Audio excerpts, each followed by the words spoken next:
Hello and welcome back to Bookmark Chronicles. Today I'm doing a second round of reacting to random book synopses. If you did not see the first video, highly recommend that you check it out. I will link it in the cards and the description below. It was quite an experience, I think is the best way to say it.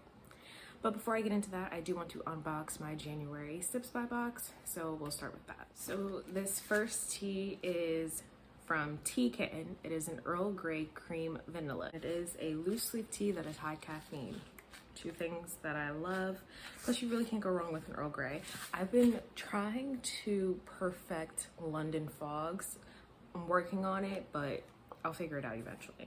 The second tea that I have here is an organic chai rooibos tea from Cedarboast, I think is the name of the company. Haven't heard of this company, but can't go wrong with the chai. Let me take that back. Most chais are pretty good, so hopefully this is good, and I think this is loose leaf too. Okay, the next tea that I have here is Almond Cookie Black by Cookie Tea. It does contain caffeine, but it isn't high caffeine. I'm wondering if Cookie Tea and Tea Kitten are owned by the same company because the packaging is pretty similar. But again, I haven't heard of either one of these, but I am really excited about loose leaf tea, and I think both of them will be really good. I'm not sure how I'm gonna feel about the almond, but I do like almonds, so should be good, right? The last one is a lemongrass tranquility green tea. So it's low caffeine and it's by Odeon Tea. Again, never heard of the company, but it contains green tea, lemongrass, and spearmint. That sounds pretty good. Also another loose leaf tea. So all the teas that I got this month are loose leaf, which is pretty cool. This is the first time that that's happened, but I'm really excited to try all of these. And if you ever wonder how I feel about the teas that I get in my Sips by boxes, I do have a highlight of them on my Instagram page, which is in the description below as always. So if you're interested or you want a referral code so that you can try Sips by yourself, just let me know. Now that we've gotten that out of the way, let's get into the books. Oh, side note. So from the last video that I did, there were two books on there that I actually kind of was low-key interested in. And one of them was Beautiful and Dirty by Katrina Jackson. I do have that book on my Kindle. I'm about halfway through it. And I don't know if I'm gonna do a full review of it, but we'll see. It is pretty interesting. The other one was like Perfect Little World, about a sort of social experiment. I don't currently have that one, and since I'm trying to work on my physical CBR, I probably won't read that anytime soon, but hopefully I will read it in 2021. All right, folks, the first book that we have here is called The Roommate by Rosie Danan. And here we go. House rules: do your own dishes, knock before entering the bathroom, never look up your roommate online. I feel like this is gonna be weird already. The Wheatons are infamous among the East Coast elite for their lack of impulse control, except for their daughter Clara. She's the consummate socialite, overachieving, well-mannered, predictable. But every Wheaton has their weakness. When Clara's childhood crush invites her to move cross-country, the offer is too much to resist. Unfortunately, it's also too good to be true. After a bait and switch, Clara finds herself sharing a lease with a charming stranger. Josh might be a bit too perceptive, not to mention handsome for comfort, but there's a good chance he and Clara could have survived sharing a summer sublet if she hadn't looked him up on the internet.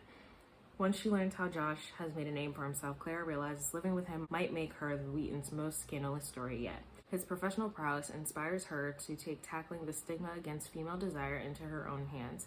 They may not agree on much, but Josh and Claire both believe women deserve better sex. What they decide to do about it will change both of their lives, and if they're lucky, they'll help everyone else get lucky too. Okay. So, first of all, this bitch moved cross country over a childhood crush. Only to have the crush not even be there. She ends up staying with a complete stranger, which, not okay. Like, one, that's shady. Two, that man could be a serial killer. Three, who does that? Why would you do that? Why would you ask me to move across the country just so you cannot be there? That doesn't make any sense. Why would she do it is an even bigger question, but whatever. So it sounds like Josh may be an escort or maybe a porn star, some sort of sex worker is what I'm thinking. And what they decide to do about it is what I'm trying to, like, are they, to me, it sounds like they're starting an OnlyFans. The bait and switch thing really, like, that That's rude. That's really rude. I don't like that part. But it might be good. Who knows? I don't know. Do I want to read it? I'll read it. I'll put that on my want to read list. All right, this next one is also called The Roommate, but by Brandy Bush. And it says, I really lucked up in the college roommate department with Yvonne, but I didn't know just how much until I met her parents. I know it's inappropriate to be lusting after Mr. and Mrs. Yu while spending the holiday break at their house, but I've never felt anything like this before, and I'm certain that I never will again. So maybe this is the point of being young, experiencing new things because I can, and I want to, and I do want to. Have one night fulfilling my ultimate fantasy so I know just how good it can be getting everything I want. That's what my roommate's parents give me, and I don't regret a thing. That escalated kind of quickly. All right, so it sounds like Mr. and Mrs. Yu are swingers. I wonder if their kid knows that. But also, okay. So I talked about in a recent tropes I dislike video that age gap a lot of times feels weird to me. I feel like in this one there's I don't know, it seems odd. I think it would feel less weird to me if it was like, this is the roommate for the first year, but then when they're not roommates anymore, something, because that can be weird. That can be real weird, because after holiday break, you gotta go back with the roommate. Like, does the roommate know what's going on? But this is pretty short. It's less than 200 pages. I'll put it on my want to read list for now. Next, we have Make a Scene by Mimi Grace. Okay, faking this relationship should be a piece of cake. Retta Majors is having a bad day, but that's to be expected when your ex gets engaged to your cousin. Oh, sweet baby Jesus. Okay. Instead of totally freaking out, Retta decides to attend the wedding with her amazing, faithful, and handsome boyfriend. One problem: he doesn't exist. Duncan Gilmore is living his dream. His boxing gym is open for business and he's focused on success. The last thing on his mind is a relationship. This is until the beautiful baker next door makes him an offer so bizarre he can't refuse. One weekend of pretending to be Retta's boyfriend should be easy. However, shared kisses and some flirting start to blur the lines in their fake relationship. When the performance draws to a close, will they go their separate ways or return for an encore? Again, pretty sure it's just over 200 pages. My issue here is the boyfriend and the cousin, right? Now, I don't know how other people do it in their families, but in my family, we don't do that because that's weird. Like, I don't want to be with someone that has been with a family. That's fucking weird. But I suppose this is good if you like fake dating. My only experience with fake dating is take a hint, Danny Brown. And I did watch the Netflix adaptation of To All the Boys I Loved Before. I don't know. I mean, this sounds interesting. I'm just really stuck on how your cousin is marrying your ex. All right, you know what? I'm gonna be adventurous. I'm gonna put this on my want to read list. Okay, so the next one was sent to me by Dasha at Mythic Pages, and it is Bound to the Battle God by Ruby Dixon. And it looks like this is the first in a series. All right, the synopsis is kind of long, so bear with me. When I went to my neighbor's apartment to investigate strange sounds, I never expected to fall through a portal into another world. Yet here I am, a stranger in an even stranger land, and I'm stranded. In this world, might makes right, men carry swords, and gods walk the earth. Within minutes of arriving, I'm enslaved.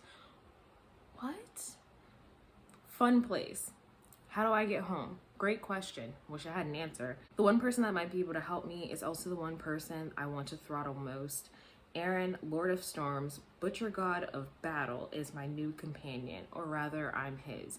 As Aaron's anchored to the mortal realm, I'm the one that's supposed to be guiding him through his exile into the mortal world. Ha, joke's on him. I know nothing about this place. But Aaron and I have a common goal: get home. And we're bonded, anchor and God, with a bond unlike any other, so we travel together. We bicker, we bathe together, we fight our many enemies together, and sure, he's a god, but he's also an arrogant jerk. Brawny, smoking hot, irresistible jerk. I should want nothing to do with him. I certainly shouldn't want to do things to him. Mortals and gods don't mix. We stick to the plan and ignore our attraction, focused with one goal in mind. One task, one goal, focused. Oh heck, I'm going to end up kissing him again, aren't I? This just sounds like a hot fucking mess. And the cover is interesting.